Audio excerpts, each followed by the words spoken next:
And the moderator for the session is going to be Iñaki Arola, which is no stranger to the Spanish startup ecosystem, an extremely experienced entrepreneur.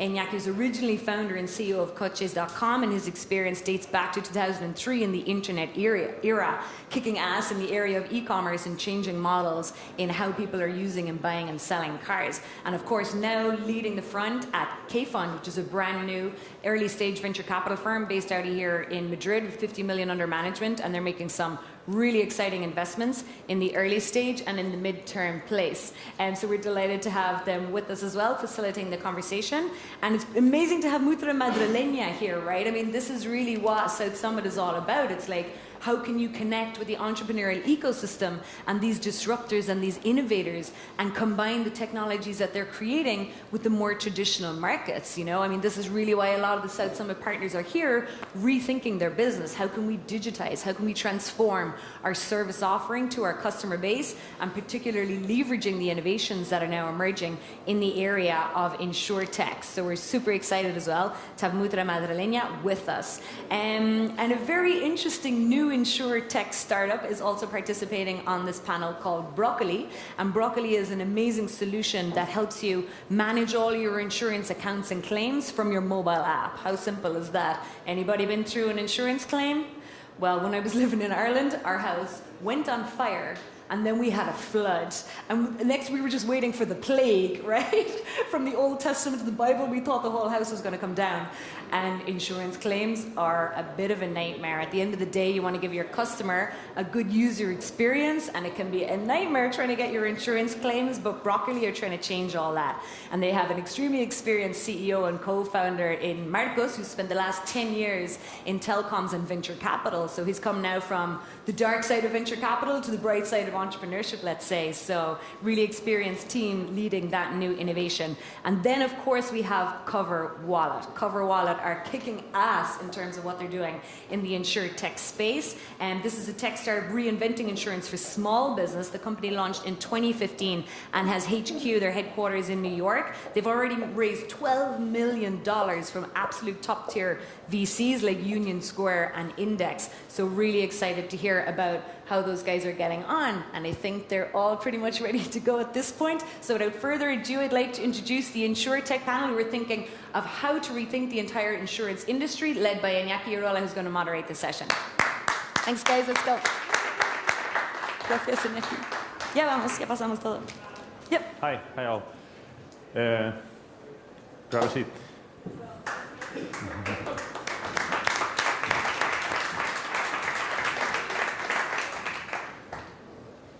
So thank you all for attending this round panel.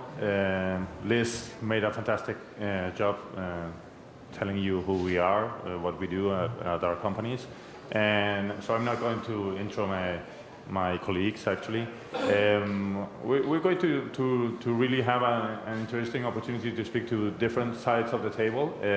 Even though Liz said that I'm on the dark side, I'm not going to. I'm not going to speak about insurtech, even though we have invested in some insurtech companies. But we do have two different roles here. One is the corporation with Aitor, and the two startups, one from abroad and the one from Spain, that are trying to fight a little bit in this insurtech model that everybody's discovering, and everybody's really excited about it. So first, I'm going to ask them where we are, and if you could introduce a little bit about yourself and about your companies. This should be like a pitch. It shouldn't be too long, because if not, we won't share thoughts about insurtech. So yeah, you can so start. I'm Diego Learo. I'm VP of Product at Cover Wallet. So Cover Wallet is a startup based out of New York. It was founded in 2015, and we've raised Series A and pre-seed around $50 million, and what we do is we're the best way to understand, buy, and manage insurance for your business, all online. So we're disrupting the SME industry in the United States for especially small commercial, giving a solution for companies to be able to understand what they need, buy it online, and manage it throughout the life of their insurance within a technology platform. Hey, Marcos. Well, hello everybody. I'm Marcos. I'm the CEO of Broccoli. It's an insurance portfolio manager. What we create is a tool, an app that you can use if you want to contract any kind of policy that you want to find on internet with your mobile phone. And if you need to digitalize as well the policies that you have in your home, you can do it as well really easy, just making a photo. And Iñaki said, I don't know if I have to talk about the insurtech sector or not, or how I can. You can if you want. So from my point of view, we have different fields in the insurtech sector. So we have the big corporations that they are working really hard to try to improve the ecosystem as well.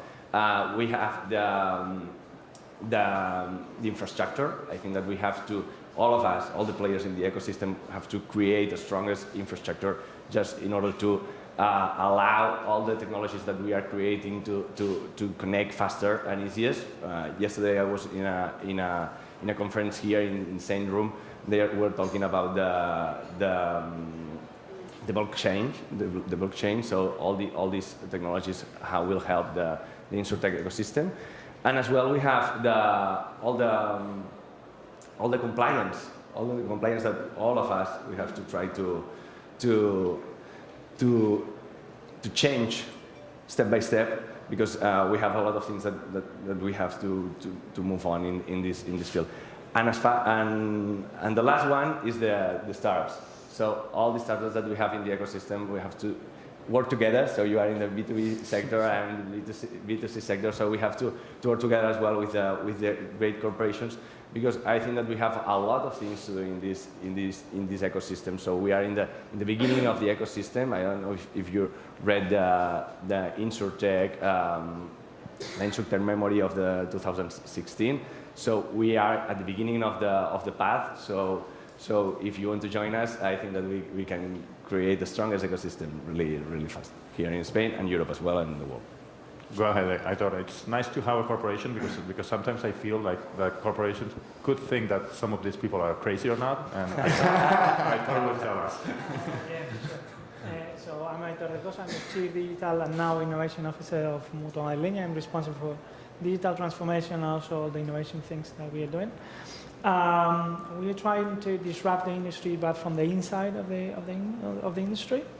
We would like to change products, and we would like to change channels, and try to have a new industry in a couple of years, mainly on the personal lines rather than the commercial lines. And I think that in the future, and the disruption would come in a symbiosis between corporates and startups, because this is a very technical industry, and I think that you need to have very technical knowledge of how to manage insurance, and also very disruptive way to distribute and to think about the customers. So I think the symbiosis is what is going to create value in the industry in the next years. Could you go deeper a little bit into what? So this is an industry that is ancient. Everybody's saying that it's going to change, but what are the big things that need to be changed, especially on the people that are actually making money, which are the big corps, not. I think that we are extremely constrained in the products that we have, and we are constrained because the product implies a lot of operational things that are very rigid in the industry, right? Because when you think about auto, home, etc., you have the claim management, you have fraud management, a lot of things that make a very rigid product. So I think the first revolution is going to come in the product side. We need to start thinking about new products to cover new realities in the customer. And this is going to imply the transformation in the whole value chain. When you think about the product, the distribution is going to come alone, because you will think that this kind of product needs to be distributed, for example, online. We were talking before about on-off products. This is something that Chimera, we've never done in the insurance industry, but it's going to come. They are already Drove and others that are doing. But this is going to imply changes in the distribution, in the underwriting, in the claim management, etc. This technical part that need to be transformed with the corporates, because the corporates are the ones that really know how to tackle the risk. At the end, we are managing risk. You need technical understanding of how to manage if you don't want to go bankrupt. You cannot rely on the reassurance for the rest of your life. You know what I mean? You need to be sustainable in your own business. So I think we must think top-down, change the product, understand the customer needs, and then we need to work together to change the whole of the rigid process that we have in the industry. I think this is where the industry goes. So maybe the first part will be led by corporations, and after that it will be helped by them. Maybe did I understand that right or not? Partially. Just to make it right. I think that what those guys are doing really well is just pushing the customer first, Mm-hmm. and then thinking about what customer need instead of what the insurance companies need to manage the risk, Okay. what the customer is demanding. Mm-hmm. Those guys are going to put this product on top of the table, and then they are going to find funding to do the startup, but they will realize that if they don't manage risk, they go bankrupt in a couple of months. Mm-hmm. So they just go with a reassurance and they start losing all the money they are making, right? So they will think about who in the corporate world can help them manage the risk and make the money they are making. So I think this is the symbiosis. Go ahead. I think that product is one of the things that need to change, definitely. But the way we think about it is, the first thing that needs to change is customer centricity. Like, insurance is an industry that doesn't think on customer first, and has been thinking for many, many years on what are the products that are sustainable for this business to run for years and years. If you think about a company like Liberty Mutual that is 105 years old, it's very hard for them to shift the focus on developing insurance products that are risk sustainable and profitable sustainable, to shift into what does the customer need and want. I think that the customer, at least in the US, is not only underinsured, but also underinformed and underserved, right? They are not the first thing that the insurance companies think about. And this is what needs to change. And there are many things to go ahead and change this. Product is one of them, but many others are also there, like technology, data, design. And that's why we need a combination of insurance companies bringing up products that satisfy customer needs, and technology companies like us distribute them and make the customer feel that they are getting what they need, and that they are getting not only the product, but also the servicing that they think they need. So it's a combination of both things. I think that the transformation of the industry will not succeed if only startups are in the game. Both startups and insurance companies have to be together in the game to make it succeed, right? Okay, Marcos, do you want to? Well, I don't want to add anything. Well, I completely agree with you. I think that we have to. Startups are trying to take care about the customer care, so we want to create a tool to get easy access to the customer care between the insurance company and the client and the customer. And after that, if we build this platform, we have to go to create new products for this customer. So because the customer right now wants to play with the big corporations with the products that they have, but somehow they need new products. And if we want to create these new products, we have to understand very well the customer, and we need new tools to understand the customer. So if we don't create an easy path to connect the big corporations and the customer, and this is what we want to do with our tools, with our apps. If we want to, if we can create this connection, we will understand better the customer and we will create better products. So I think that this is a game that we have to play all together. Well, one thing I heard once was, and it was not about insurtech, it was about fintech, is that there was a lot of fin and not that many tech in fintech. Do you agree that this happens in the insurtech or not? Are we really disrupting this with tech, or is it kind of ways of selling the same things to the customers with not those big products, because you guys are still depend on them if they don't want to change it? What do you both sides think about that? Yeah. Maybe Diego, you want to start? I think that, fortunately, us in the US, we have the capacity and the ability to work with the top carriers in the US, and we now decide who do we want to work with. There was a time in which we didn't have that privilege and we had to work for it, right? But today, it's a privilege we have. We can decide who do we work with, and you have to choose partners that believe in the same vision you believe, right? I do believe that Cover Wallet is using data, technology, and design to disrupt the industry, and I can give examples of that. But you also have to choose your partner believing in the same values you believe, right? You have to believe in a partner that is willing to invest in technology for customers to be able to be served online, quoting and binding and managing online. You have to make that, and that's not only vision, it's also technology readiness, it's also what product simplicity do these carriers or insurance companies have. You meet some carriers that are willing to move online and have like 150 question applications for a very simple general liability product. Like, that's not within the vision of transforming or disrupting the industry. I'm not going to move that product online because it doesn't have a fit online, right? So it's both things, using technology, data and design to disrupt it, but also finding the right partner. On CoverWallet, what I do believe that we use is, I'm going to give an example, right? When I say we are the best way to understand, buy and manage, the understand piece is one of the things that brings the most value to what VCs in the US, like Union Square Ventures or Index Ventures or Kivo Ventures, believe in us, is because they believe that we brought something to the industry that was not there. If you're going to start a restaurant or a bookstore or a book club tomorrow, and you have to understand what insurance you need, I mean, I wouldn't know. I don't know if you guys know, but probably you wouldn't. We have built a product that with 4 parameters of what state do you operate in, what's your business classification, I'm a bookstore, for example, what is your payroll and your revenue, we tell you what insurance products people like you in your state, in your industry buy, what is the average price for each of those products that they pay for, and what percentage of people like you buy the product. That is something that brings transparency to an industry that was opaque before, right?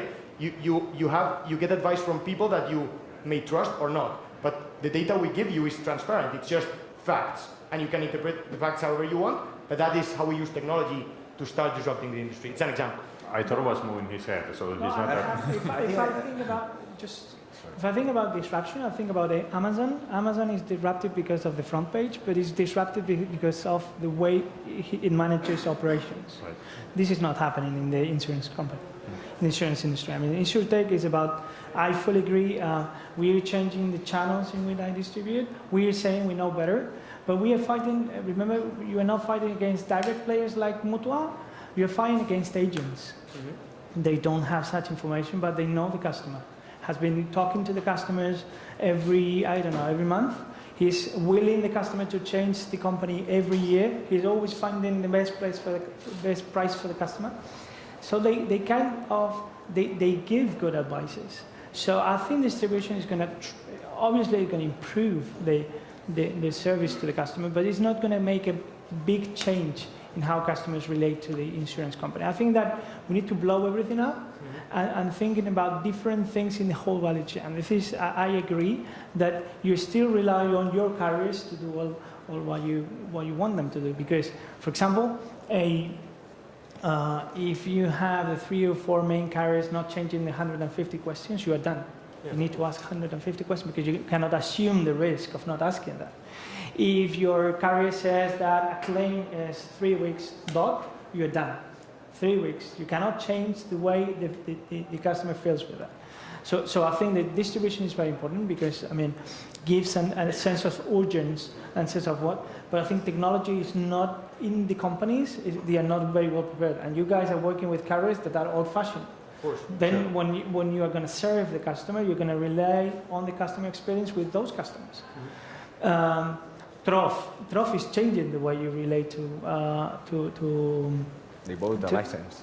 Yeah, they bought a license, exactly. But actually, they have a reinsurance company, which is the one which is getting 100% of the risk for those guys. So basically, it's getting the money out of them. So there's a symbiosis in which we all need to understand where the disruption is. And there's an end-to-end value chain.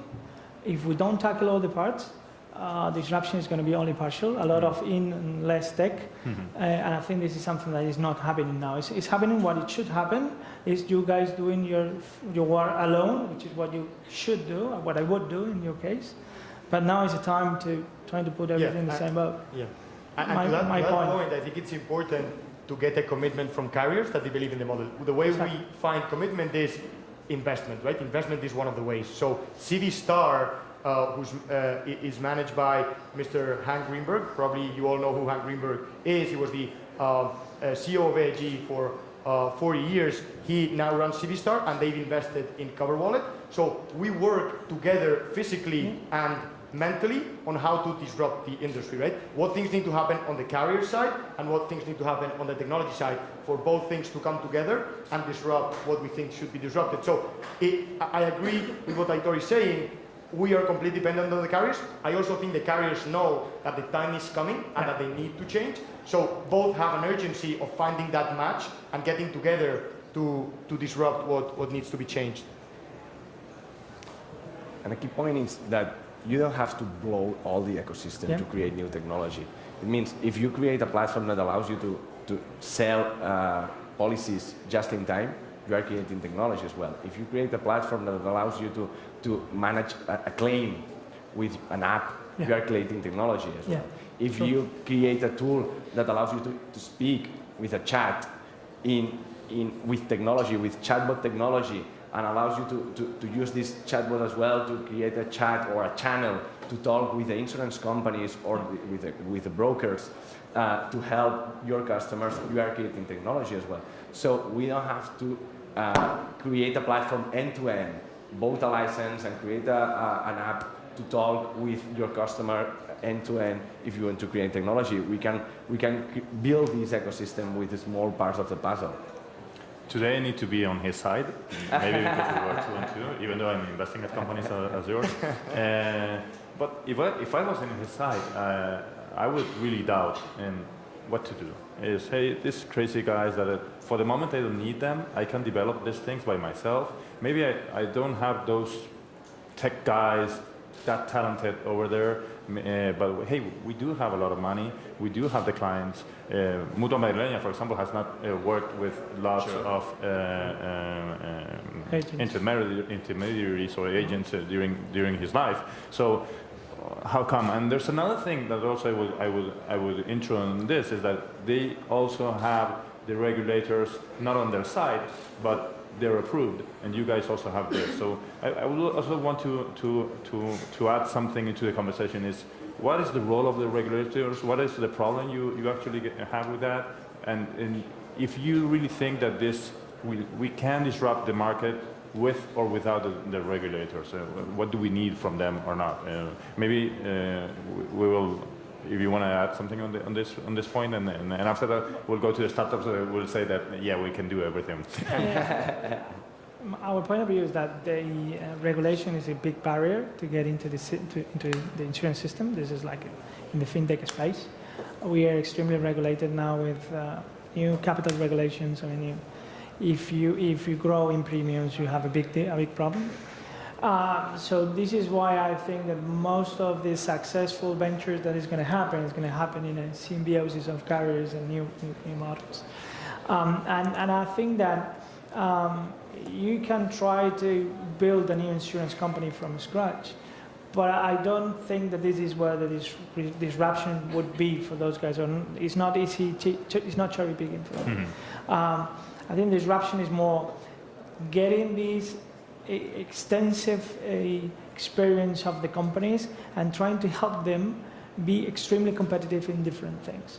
So in distribution, for example, that for sure. We never worked with agents, but maybe Broccoli is something that we might think about being there, because it gives us something that the agents don't.